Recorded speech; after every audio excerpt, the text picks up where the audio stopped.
Hi friends, എല്ലാവർക്കും എൻ്റെ പുതിയ വീഡിയോയ്ക്ക് ഒരിക്കൽ കൂടി സ്വാഗതം. ഇന്ന് ഞാനിവിടെ ഉണ്ടാക്കാൻ പോകുന്ന ഒരു ഹോട്ട് ടേബിളാണ്. അപ്പോൾ നമുക്കത് എങ്ങനെ ഉണ്ടാക്കുന്നത് കണ്ടാലോ. അപ്പോൾ നമുക്ക് ഉണ്ടാക്കാൻ വേണ്ട സാധനങ്ങൾ 3 ഈർക്കലും, പിന്നെ ഒരു ചെറിയ കഷ്ണം പേപ്പറും, പിന്നെ ഒരു പാക്കറ്റ് മെഴുകി, പിന്നെ ഒരു ഫെവിക്കോളും, പിന്നെ ഒരു പ്ലാസ്റ്റിക് ഇതാണ് പ്രധാനം. അപ്പോൾ നമുക്ക് ഇതിൻ്റെ ഈ വാലൊന്ന് കട്ട് ചെയ്ത് കളയണം.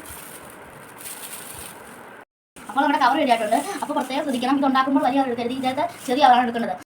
അടുത്ത ഈ 4 വശങ്ങളിലും 4 ദാരം ഇട്ട് കൊടുക്കണം. എന്താണെന്ന് വെച്ചാൽ ഈ ഈർക്കൽ ഇങ്ങനെ വെച്ച് കുരിശ് പോലെ വെച്ച് ഈ പേപ്പർ ഇങ്ങനെ മൂടി വെച്ച് ഈ മെഴുകി വെക്കാനാണ്. അപ്പോൾ ഇത് ഇവിടെ വരെ കയറ്റിയാൽ ഇത് നൂല് കെട്ടാൻ പറ്റില്ല. അതുകൊണ്ട് ഇത് കുറച്ചും കൂടി വീതി കൂട്ടി വെക്കണം. അപ്പോൾ നമുക്കിത് വെച്ച് കൊടുക്കാം. ഈ ഈർക്കൽ വെച്ച് തന്നെ ഇവിടെ ദാരം ഉണ്ടാക്കാം. ഈ ഈർക്കൽ ഇവിടെ വെച്ച് ഒടിക്കാം.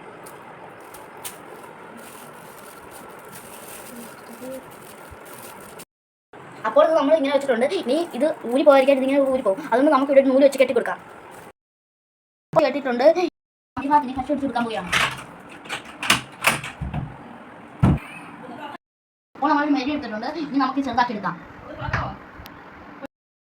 ഇങ്ങനെ ഒട്ടിച്ചെടുത്തിട്ടുണ്ട്. ഇനി നമുക്ക് പറപ്പിച്ച് നോക്കാം. പരീക്ഷിക്കുമ്പോൾ നമ്മൾ ഇത് വിജയിക്കുകയോ തോക്കുകയോ ഇല്ലെന്ന് നമുക്കറിയാം. കത്തിച്ച് നോക്കാമാണ്. വിജയിക്കുകയോ ഇല്ല ഇപ്പം അറിയാം.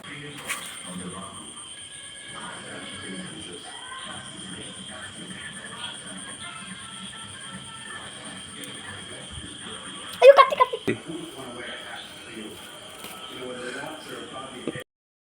ഈ പരീക്ഷണം നമ്മുടെ വാളിൽ പോയി. നമ്മൾ അടുത്ത ട്രൈ ചെയ്യും.